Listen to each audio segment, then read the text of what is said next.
chers frères et sœurs, la Côte d'Ivoire est notre patrie. La Côte d'Ivoire est notre bien commun. Aujourd'hui, les politiciens ont encore démontré leur manque de foi, leur manque de spiritualité. Certains n'ont pas tiré des leçons de tout ce qu'on a vécu. Et ils n'ont même pas été sensibles de 3000 morts qui se trouvent actuellement sur leur conscience. Ça veut dire que le sang humain est peu important pour eux face à leur objectif et leur ambition de 5 ans. C'est à nous de nous montrer plus intelligents, de valoriser notre vie. Parce que chez eux, la vie est hiérarchisée, même la mort est hiérarchisée, chers frères et sœurs. Aujourd'hui, ils ont déjà réservé leurs hôtels à l'étranger. Ils ont déjà fait leur réservation de billets. Leurs enfants sont déjà à l'abri. Mais vous préparez encore à aller à l'abattoir. S'ils aimaient tant ce pays, comme ils le disent, ils n'ont qu'à faire sortir leurs enfants d'abord dans la rue et vous allez les suivre. Mais entre eux, ils s'appellent. Ils se fréquentent. Et entre eux, les opposants et les détenteurs du pouvoir se rendent des services. Ce sont eux qui donnent des bourses à leurs enfants d'aller étudier à l'étranger. Ce sont eux qui leur donnent des prises en charge pour qu'ils aillent se faire soigner. Eux-mêmes, des budgets sont votés pour donner aux opposants, pour mieux battre leur campagne. Et vous, on vous donne combien?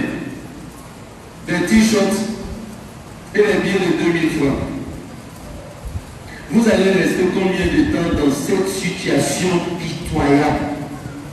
Il est temps qu'on se réveille. Il est temps qu'on se donne de la valeur. Priez Allah pour que ce qu'on a traversé, que ça ne se répète plus dans ce pays. Soyez déterminés à dire que vous êtes venus nous trouver en train de vivre en parfaite harmonie avec les autres religions, les autres ethnies. Et quand vous allez faire vos pouvoirs et partir, d'autres vont venir et nous allons toujours rester des voisins des uns et des autres. Ne vous entredéchirez pas pour des gens qui ne vont même pas vous le reconnaître. Vous avez vu qui devant votre porte pour dire qu'ils sont venus vous présenter des condoléances après ces 3000 morts. Il y avait des enfants dedans qui s'occupaient de leurs parents, qui faisaient tout pour leurs parents.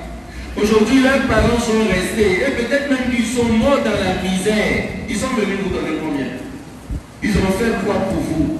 Vous avez eu accès même à un simple maire du quartier? Non. Mais ça doit vous faire réfléchir.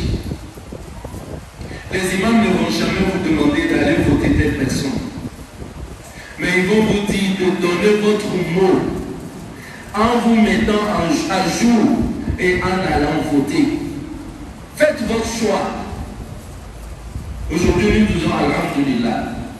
Et le prophète nous dit, celui qui ne sait pas dire merci à un être humain ne pourra même pas dire merci à Allah subhanahu wa ta'ala. Nous, en tant que musulmans, on dit Alhamdulillah. Le mandat de celui qui est là actuellement a profité aux musulmans, mais il a aussi profité aux chrétiens. A profité aussi à la Côte d'Ivoire.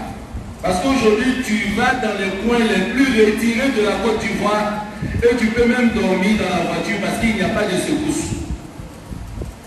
Et ça a instauré le respect, l'image de la Côte d'Ivoire. Personne ne reste éternellement, mais nous demandons à Allah subhanahu wa ta'ala d'assister celui qui est là. Et celui aussi qui va le précéder, qui va venir après lui, Inch'Allah, que ce dernier-là aussi soit comme lui dans le développement du pays. C'est ça notre objectif. Mais on ne veut plus de quelqu'un qui va nous faire revenir encore 20 ans en arrière dans le sang. On dit non. Faisons la politique intelligemment. Soyons des partisans intelligents. Valorisons notre vie et disons non à la violence. Disons non à la guerre. Disons non à la manipulation qui nous pousse à la violence et à la haine. Soyons intelligents, chers frères. Dans 24 jours, sinon peut-être dans 23 jours, sinon dans 22 jours, on va faire le choix. Mais dans quelques jours, ça s'annonce partout que la Côte d'Ivoire va se retrouver encore à feu et à sang. Mais Allah ne va pas permettre. Inch'Allah, Allah ne va pas permettre. Les mosquées et les églises ne vont plus fermer parce qu'on ne peut pas aller prier. On ne va plus rester mourir dans la faim parce qu'on n'a pas eu de quoi nous ravitailler, nous approvisionner en nourriture. Et on ne sera plus enfermé dans la maison en écoutant toute la nuit le bruit des balles, car Allah nous en préserve. Ça a été un moment très noir, très sombre pour la Côte d'Ivoire. Et nous ne demandons plus à revivre ce moment-là. Alors ne faites pas ce plaisir à un individu.